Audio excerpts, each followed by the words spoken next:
The Battle of Marengo Napoleonic Wars, Part 1, on June 14, 1800, in the vineyards of northern Italy, Napoleon Bonaparte's young empire came close to collapse. Near the village of Marengo, he faced the Austrian army under General Michael von Melas. Napoleon had only 22,000 men. Melas commanded 30,000. The Austrians struck first, crossing the Fontaine stream and smashing into the French lines. By midday, Napoleon's army was retreating. Officers urged him to withdraw, and Napoleon himself admitted, "We are lost." Certain of victory, the 71-year-old Melas retired to his headquarters, leaving his subordinates to finish the battle. But fate had other plans.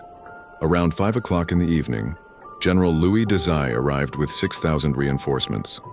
When Napoleon briefed him on the situation, Desire replied, "This battle is completely lost, but there is time to win another."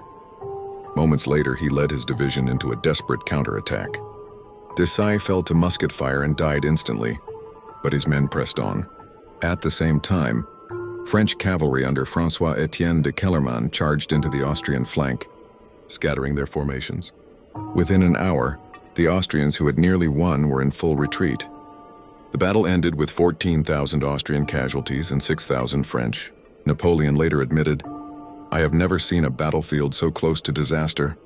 The victory at Marengo secured his position as first consul of France and forced Austria to the peace table. But in the fields and vineyards of the Piedmont, the memory of the battle never faded. For generations, locals spoke of the blood glow of Marengo, a red haze rising at dusk every June 14th, as though the soil itself bled in memory of the fallen. Travelers told of phantom musket fire and the distant roll of drums drifting across the countryside. The most enduring tale was that of General Desire. Villagers claimed that on the anniversary of the battle, a lone rider could be seen at twilight, patrolling the same ground where he fell. Some swore they heard his voice cry, "En avant, forward," the last words he spoke before death.